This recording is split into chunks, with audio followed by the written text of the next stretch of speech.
Hi survivors, it's me Preppers Ann reporting to you. Hope you guys are doing well because what's going on in this world is not. Today I want to talk to you guys briefly about 5 reasons the world is facing a global food crisis. Y'all, we are truly living in biblical times, what the Bible described to be the end days. And this is not to upset nobody, scare anybody, fear tactic. It's just reality. All the signs are here. And it's been very clear to me in the last couple of years, that's what we're dealing with.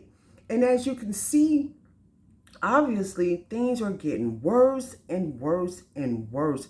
We don't know from day to day what to expect on a daily basis. And that's why it's imperative and it would behoove us to stay prepared, to stay a step ahead of the game, as I always try to iterate. For those who are new to this channel, if you don't know my language, it's kind of mixed up with a lot of different things. Staying a step ahead of the game is making sure you're prepared, by staying prepped up, prayed up, making sure your body's in shape, making sure your mind is right, making sure you stand embedded in the word of God. And when I mention God and I mention Bible and I mention prayer, don't mean I'm a saint.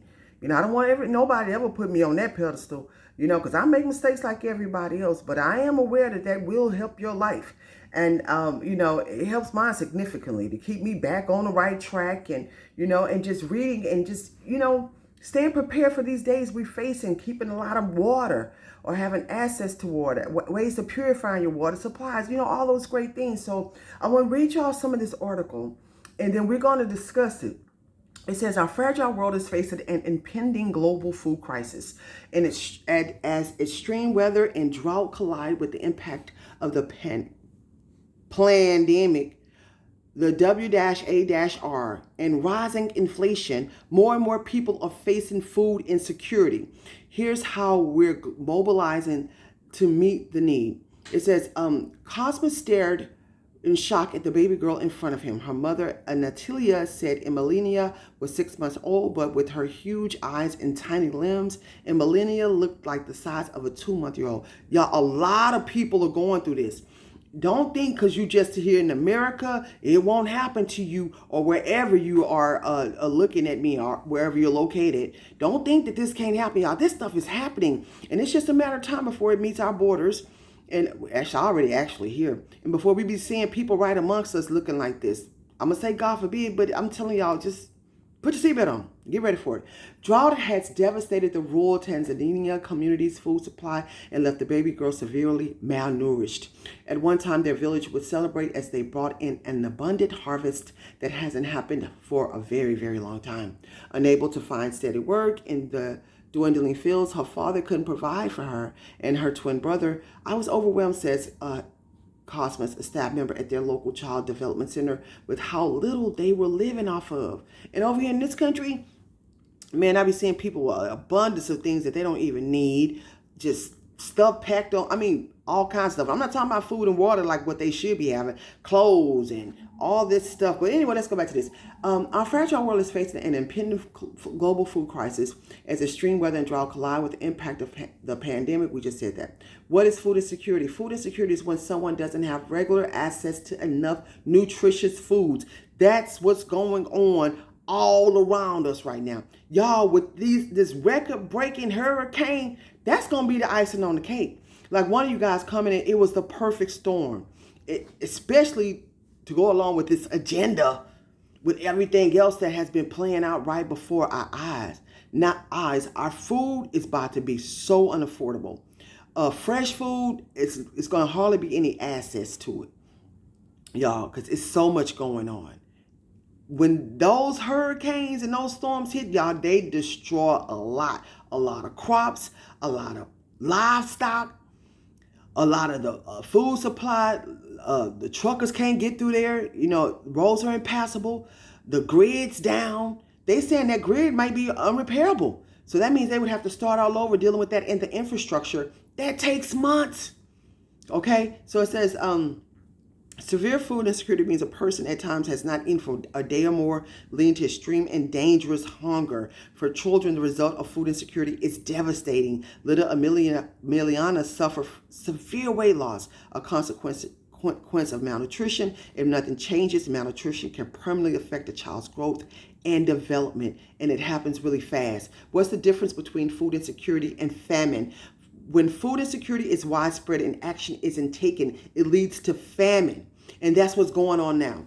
Food insecurity is majorly, food is majorly insecure right now, and it's widespread. At the same time, y'all, this is a global situation. This is just not happening in parts of Tanzania and Africa, what they're speaking of, or just parts of Europe. This is happening all over the world at the same time. And just because you're hearing about this storm here, you're not hearing about the other storms that are wrecking havoc in other parts of the world. So that's also affecting the food in those areas. Then we're talking about the W-A-war, that bread basket. That place was considered a bread basket to the world, and especially to neighboring countries. What's going over there is severe. People cannot even eat, don't even have access to food. Y'all, this is serious. It's happening all over. So it's going to affect us, everybody, at one time. And if you're not prepared, and if you're not growing food where you are, and if you don't have food stocked up, going to be in a lot of trouble. Going to already eventually be in trouble when the food run out that you have. So we have to try to stay a step ahead of the game, and even thinking about 10 years from now. This is really serious, and this is happening now. What's causing the global food crisis? Here are five reasons why we're seeing more and more food insecure households. Conflict is creating hunger. Conflict is the biggest driver of hunger globally, responsible for 65% of people currently facing hunger and food insecurity. Conflict tears families, communities, infrastructures, food systems, and entire regions apart. According to the World Food Program, up to 811 million people go to bed hungry every single night. A lot of us can imagine it. Yeah, I went severely hungry for the first time last week. It was nothing to play with. I already don't hardly eat. Y'all, most of y'all who've been watching me for the last couple of years know I only eat once a day. So I didn't know I was so busy because I've been trying to stay on top of everything, making money, spending so much money with inflation. I was working and I was like, oh my God, I forgot to eat for a couple of days, right? And I was so hungry because at this event, I had to keep walking around and all that, you know what I mean? And it was like a 12, 14-hour event. And at the event, nothing was paid for with cash. It was a cashless event. You had to have a credit card, and they didn't even inform us of this. So they weren't giving us food, so I'm trying to get food. I had plenty of money on me. Nobody was taking cards. The internet was down, so I was trying to put money into my account because I only put money into my account when I have to use it because the banks be taking money for some reason lately or letting merchants come in. I couldn't even do that. I was starving, and it was freezing cold at the same time. People are dealing with this on a daily basis. So it says the events that's happening overseas is also a major impact, as I just said. The rising cost of living in regards to the inflation, the extreme weather and drought that we're dealing with now with these hurricanes and hurricane season amongst us. So these are the 5 reasons. The conflict is creating the hunger, the W-A-R overseas, the rising cost of living, the extreme weather and drought, and the 5 effects of the PLANDEMIC.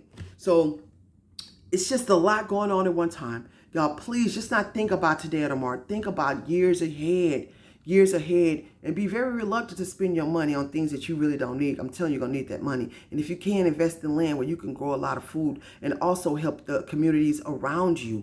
Y'all, this is very, very important. We're going to take these matters into our own hands as human beings, and we cannot keep relying and depending on the powers that be. We need to rely and depend on ourselves. So please give this video a thumbs up. If it's your first time joining me, please consider subscribing, hit the red button.